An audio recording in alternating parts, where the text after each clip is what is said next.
Hello friends, welcome to இது உங்கள் சமையல்.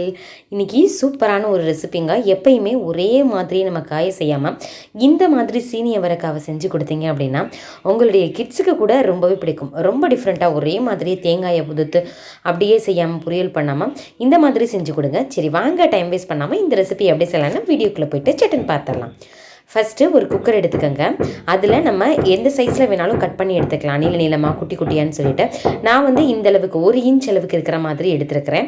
இதை நல்லா கழுவிட்டு கட் பண்ணிவிட்டு அதுக்கப்புறம் தண்ணி சேர்த்து இந்த மாதிரி நம்ம வேக வைக்க போகிறோம். தண்ணி நிறையா சேர்த்துட்டோம் அப்படின்னா உங்களுக்கு சத்து எல்லாமே போயிடும். ஒரு அரை டம்ளர் மட்டும் நம்ம சேர்த்துட்டோம் அப்படின்னா சரியாக இருக்கும். இப்போ இதுக்கு தேவையான அளவு லைட்டாக கொஞ்சமாக மட்டும் உப்பு சேர்த்து ஒரு விசில் வச்சு எடுத்துடலாம். இப்போது அரைக்கிறதுக்கு மசாலா எல்லாமே ரெடி பண்ணிடலாம். 1 டேபிள் ஸ்பூன் அளவு நிலக்கடலை இருக்கு இல்லையா, வறுத்தது, அது நம்ம எடுத்துக்கலாம். அதுக்கப்புறம் பொட்டுக்கடலை 1 டேபிள் ஸ்பூன் எடுத்துக்கோங்க. இது ரெண்டுமே நல்ல டேஸ்ட் கொடுக்கும், காயோடு நல்லா சேர்ந்து வரும், அதுக்காக தான். அதுக்கப்புறம் தேங்காய் 1 டேபிள் ஸ்பூன் எடுத்துக்கோங்க. காரத்துக்கு தகுந்தாப்பில் மிளகாய் சேர்த்துக்கோங்க. உங்களுக்கு ரொம்ப காரமாக வேணும்னா நீங்கள் கூடுதலாக கூட சேர்த்துக்கலாம். நான் 2 வத்தல் சேர்த்துருக்கிறேன். இதை தண்ணி எதுவுமே சேர்க்காமல் ட்ரையான பவுடர் மாதிரி இந்த மாதிரி அரைச்சி எடுத்துக்கோங்க. இப்போது ஒரு கடாய் எடுத்துக்கலாம். எடுத்துகிட்டு அதில் நல்லெண்ணெய் சேர்த்துக்கோங்க. தாளிக்கிறதுக்கு கொஞ்சமாக இதில் கடுகு சேர்த்துக்கலாம். அதே மாதிரி உடைச்ச உளுத்தம்பருப்பு இருக்கு இல்லையா தாளிப்புக்கு, அதையும் சேர்த்துக்கலாம்.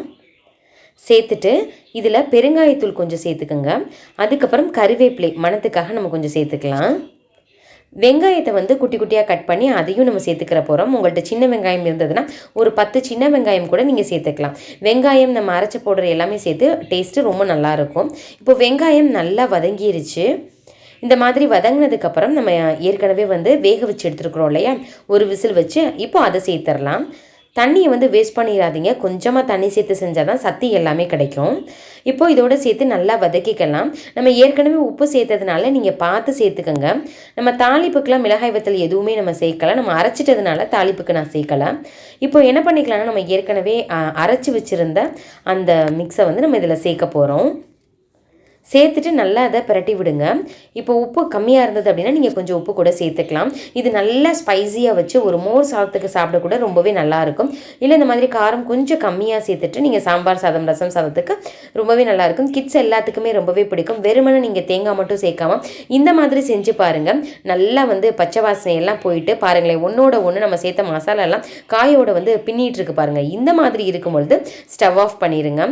இதே மாதிரி நீங்களும் உங்கள் கிட்ஸுக்கு செஞ்சு கொடுங்க, எல்லாத்துக்கும் ரொம்பவே பிடிக்கும். இந்த ரெசிபி செஞ்சு பார்த்துட்டு எப்படி இருந்தது அப்படின்னு சொல்லிட்டு கமெண்ட் பண்ணுங்க. உங்க ஃப்ரெண்ட்ஸ் அண்ட் ரிலேட்டிவ்ஸ் கூட ஷேர் பண்ணுங்க. இதே மாதிரி ஒரு இன்ட்ரெஸ்டிங்கான வீடியோல பார்க்கலாம். தேங்க்யூ, பாய்.